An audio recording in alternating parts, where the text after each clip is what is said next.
ഇപ്പോൾ 2024 ലോക്സഭാ തെരഞ്ഞെടുപ്പിൽ എന്തുകൊണ്ട് കോൺഗ്രസ് ഈ ഒരു ബിഗ് ലീപ്പ് നടത്തുന്നു?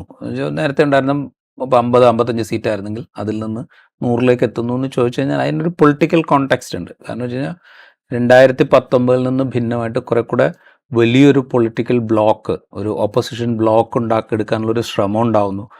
അതിൽ വിട്ടുവീഴ്ച ചെയ്തിട്ടാണെങ്കിൽ പോലും എല്ലാവരെയും കൂട്ടിയോജിപ്പിച്ച് നിർത്താൻ ശ്രമിക്കണം എന്ന് പറയുന്ന രാഹുൽ ഗാന്ധിയുടെ ഒരു വാക്കുണ്ടാവുന്നു.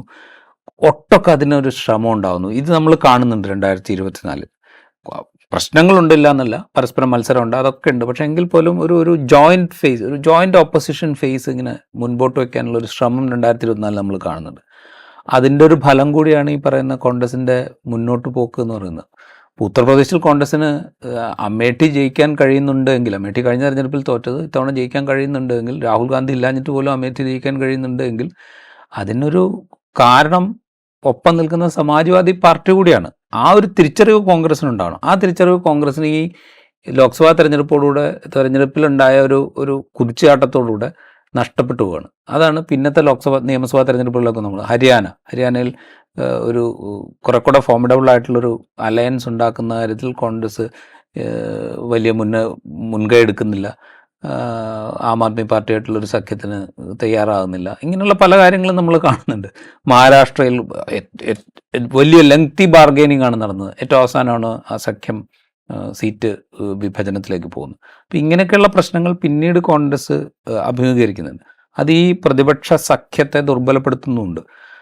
ഇപ്പോൾ ഈ കഴിഞ്ഞ ദിവസം എം എ ബേബിയുടെ ജനറൽ സെക്രട്ടറി ആയതിനു ശേഷമുള്ള ഏതൊരു വാർത്താ സമ്മേളനത്തിൽ എം എ ബേബി പറയുന്നത് കേട്ടു, ഈ 2024 ശേഷം ഇന്ത്യ ബ്ലോക്കിൻ്റെ ഒരു യോഗം വിളിച്ചു ചേർത്തിട്ടില്ല എന്ന് പറയുന്ന കേട്ടു.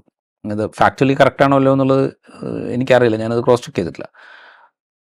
പക്ഷേ നമ്മുടെ മുമ്പിൽ അങ്ങനെ ഒരു യോഗം നടന്നതായിട്ട് നമ്മുടെ ഓർമ്മയിലില്ല.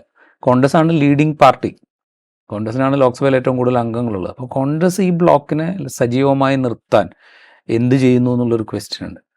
അപ്പോൾ ഇതൊന്നും നടക്കുന്നില്ല എന്നുള്ളൊരു പ്രോബ്ലം അവിടെ ഉണ്ട്. അത് അഡ്രസ്സ് ചെയ്യാതെ കോൺഗ്രസ് 2029 ലക്ഷ്യം വയ്ക്കുമ്പോൾ അതിനൊരു എന്താ പറയുക, ആ ലക്ഷ്യം അത്രത്തോളം യുക്തിസഹമാണോ എന്ന ചോദ്യം അവിടെ ഉണ്ട്.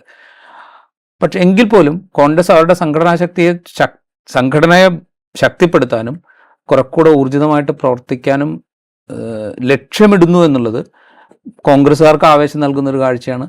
പൊതുവിൽ ഈ പറയുന്ന ഒരു ഫാഷിസ്റ്റ് റിഷീമിനെ എതിർക്കുന്ന മനുഷ്യന്മാർക്കൊക്കെ പ്രത്യാശ നൽകുന്നൊരു കാര്യമാണ്. കാരണം വെച്ചാൽ ആ സംഘടന ഇപ്പോഴും കഴിഞ്ഞ 2 തെരഞ്ഞെടുപ്പായിട്ട് അധികാരത്തിലില്ല. പല നിലയ്ക്ക് ആ പാർട്ടി വേട്ടയാടപ്പെടുന്നുണ്ട്. അവരുടെ ബാങ്കിലുള്ള പണം മരവിപ്പിക്കുന്നു, അവർ അത് മുഴുവൻ എടുത്തുകൊണ്ട് പോകുന്നു ഇലക്ഷന് മുമ്പ്. ഇങ്ങനെയുള്ള പല തരത്തിൽ നേതാക്കളെ ജയിലിലടയ്ക്കുന്നു, നേതാക്കളെ കള്ളക്കേസിൽ കൊടുക്കുന്നു, ഇങ്ങനെയൊക്കെ നടക്കുന്നുണ്ട്. ഇതൊക്കെ നടക്കുമ്പോഴും ആ പാർട്ടിയിലെ നേതാക്കൾ ഒരുമിച്ച് കൂടി ഞങ്ങൾ ഈ സംഘടനയെ ശക്തിപ്പെടുത്താൻ പോവുകയാണ് എന്ന് പറയുമ്പോൾ അത് പുറമേക്ക് കൊടുക്കുന്ന ഒരു എനർജി ഉണ്ട്. ആ എനർജിയാണ് സത്യം പറഞ്ഞു കഴിഞ്ഞാൽ പോസിറ്റീവായി കാണുന്നത്. അതിലൂടെ എന്ത് നേട്ടം കോൺഗ്രസിനുണ്ടായാലും അത് പോസിറ്റീവായിരിക്കും. ഇമ്മീഡിയറ്റ് ആയിട്ടല്ല ഞാൻ പറയുന്നത്, അത് കുറച്ച് സമയം എടുത്തിട്ടാണെങ്കിലും അത് ഉണ്ടാവും എന്ന് തന്നെ കരുതണം നമ്മൾ.